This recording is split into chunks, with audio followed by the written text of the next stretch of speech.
Hello dear Warren बफेट्स, कैसे हैं आप लोग।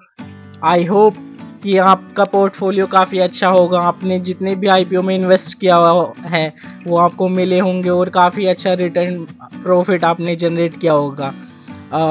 तो हमारे इस चैनल में हमने दो वीडियो आईपीओ से रिलेटेड बनाई और एक शॉर्ट डाला। तो जो दो आईपीओ मैंने बताए थे उनमें काफ़ी अच्छा प्रॉफिट लिस्टिंग गेन हुआ है।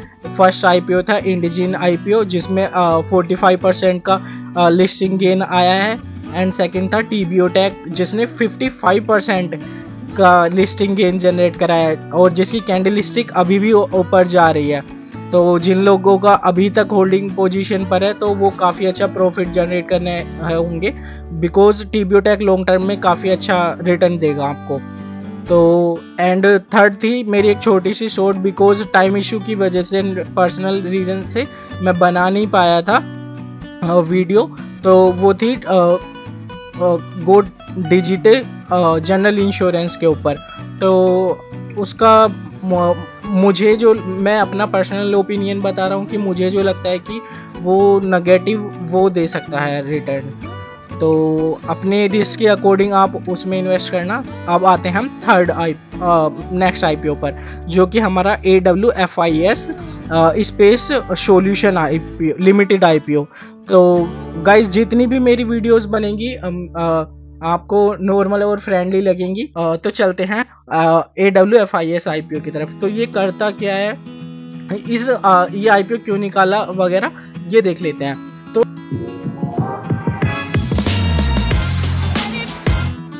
तो AWFIS ये बिजनेस इसका है क्या। मान लीजिए कि आप और आपके फ्रेंड सर्कल में कुछ आया कि आप लोग ना तो गवर्नमेंट जॉब जाएंगे ना ही आप प्राइवेट जॉब जाएंगे, और आपने सोचा कि आप लोग कुछ अपना खुद का बिजनेस बनाएंगे, और उसके लिए आपने कोई स्किल डेवलप कर ली। वो कुछ भी हो सकती है स्किल। आपने कोडिंग स्किल सीख ली जिससे आप अदर एप्लीकेशन वगैरह की सर्विस प्रोवाइड करते हैं।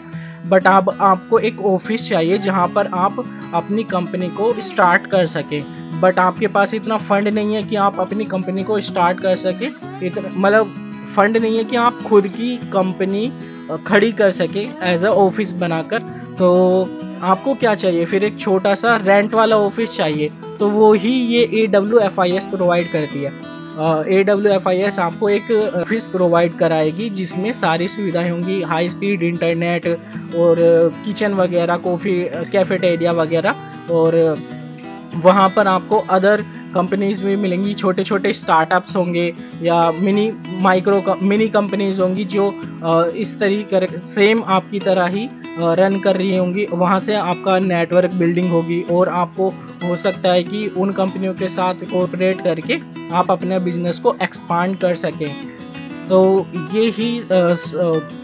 ये सर्विसेज प्रोवाइड करती है AWFIS। तो देखते हैं कि ये कंपनी ने अब तक कितना एक्सपांड किया हुआ है, कितने इसके पास सेंटर्स हैं जिन पर ये आपको भेज सकती है।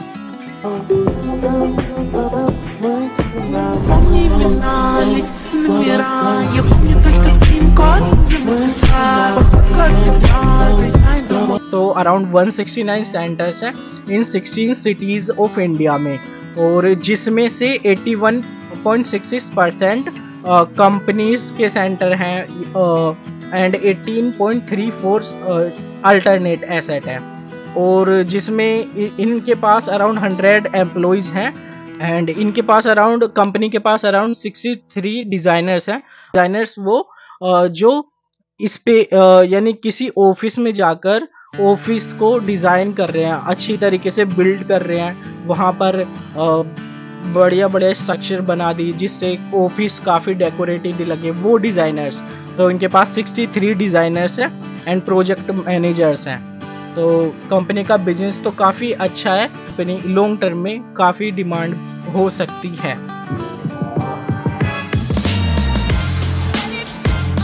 और अब देखते हैं कि कंपनी ने क्या मांगा है लोगों से अपना शेयर के लिए।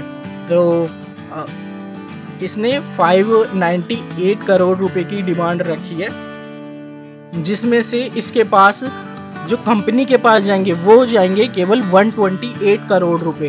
तो 598 ज़्यादा डिमांड तो इन्होंने नहीं रखी, 128 जिसमें कंपनी के पास जाएगा, और बाकी जो रहेगी 470 करोड़ रुपए वो OFS के पास जाएंगे, यानी प्रमोटर्स जो हैं वो अपना स्टॉक सेल कर रहे हैं।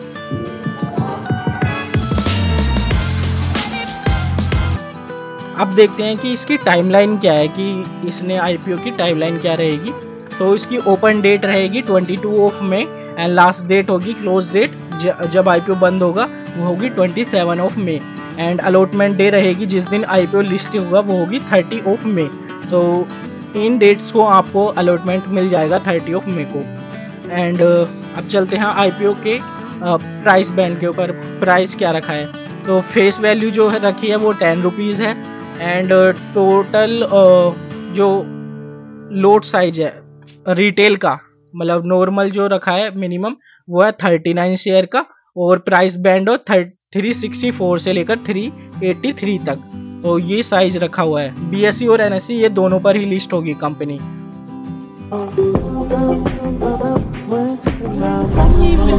अब देखते हैं फाइनेंशियल इंफॉर्मेशन कंपनी की। तो फाइनेंशियल इंफॉर्मेशन में आप देख सकते हैं कि जो 21 से लेकर 23 तक इसका एसेट जो है बड़े ही हैं। तो एसेट तो काफ़ी सही है, रेवेन्यू भी काफ़ी सही है, रेवेन्यू भी बड़ा है, बट कंपनी को अभी तक कोई प्रॉफिट नहीं मिला है। तो जहाँ तक बात करी जाए कि कंपनी के प्रॉफिट की, तो वो अभी तक ही लॉस में चल रही है कंपनी 21 से लेकर अब तक। एंड जो रिजर्व एंड सरप्लस है वो भी अभी तक लॉस में ही जा रहा है, और ये उधार ही पर ही चल रही है, यानी जो आपके पास है 23 करोड़ का उधार है इनके पास।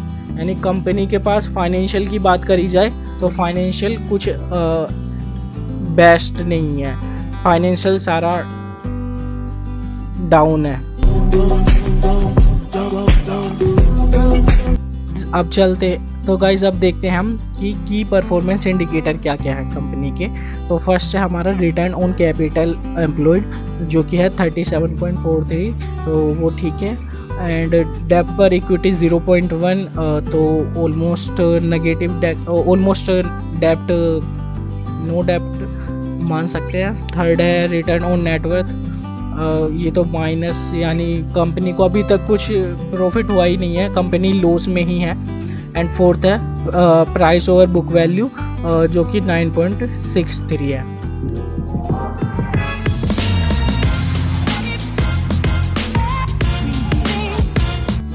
अब देखते हैं कि कंपनी के ऑब्जेक्टिव क्या क्या हैं, कि ये IPO क्यों इशू कर रही है। फर्स्ट कि उसे अपना बिजनेस एक्सपांड ही करना है फर्स्ट, तो मुझे ये लगता है कि जैसे उसका पास फंड आएगा IPO से, तो 169 सेंटर हैं 16 सिटीज़ में, वो इंक्रीज़ हो जाएंगे। एंड सेकंड कि जब पैसा आएगा तो उसके एम्प्लॉय भी बढ़ेंगे, बिकॉज ये वाला सेक्टर डिमांड आने वाले टाइम में डिमांडिंग होने वाला है, और अभी भी डिमांडिंग में है।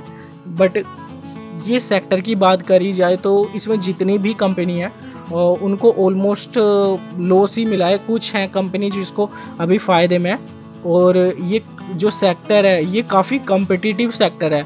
आप बात करें तो देखा जाए तो इसमें काफ़ी कंपटीशन है, और लोकल मार्केट में तो बहुत है। आप अगर कहीं भी जाते हैं रहने, तो आपको ज़रूरी नहीं कि AWFIS को कॉल करनी होगी कि हेलो मुझे रेंट पर ये लेना है, नहीं ना। आप किसी भी ब्रोकर के पास जा सकते हैं जो रूम रेंट पर देता है, और वो आराम से आपको मिल जाएगा।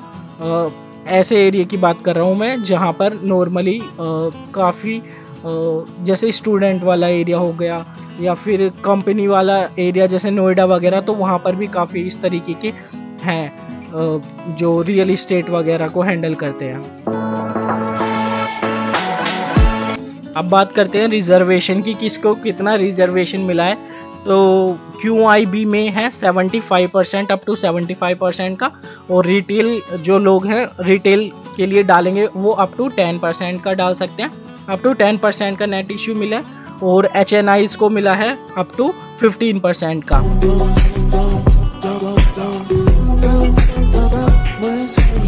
तो अब देखते हैं इसका GMP। तो 16 ऑफ मई को इसका GMP अराउंड 80 रुपीज़ था एंड आज 20 ऑफ मई है, तो आज इसका GMP है 105 यानी 105 रुपये। तो अगर कंपनी इस पर लिस्टेड होगी तो यानी 27% के आसपास है अभी भी इसका GMP जो चल रहा है। तो अगर इस प्राइस पर लिस्टेड होती है तो आपको मान सकते हैं कि अराउंड 3000 के आसपास प्रॉफिट हो सकता है।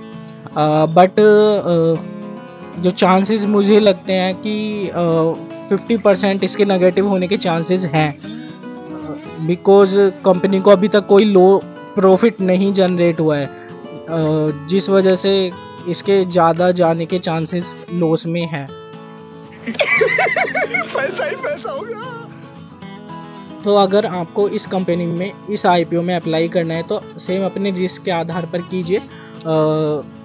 आपको हो सकता है कि इसमें रिटर्न मिले, बट इतना बेटर रिटर्न भी नहीं मिल पाएगा जैसे आपको TBO टेक या इंजिन में मिला था, बिकॉज ये होल सेक्टर जो है अभी तक लॉस में ही जा रहा है, बिकॉज इसमें कंपटीशन काफ़ी ज़्यादा है। तो guys make your investment wisely. Okay guys, take care, bye bye.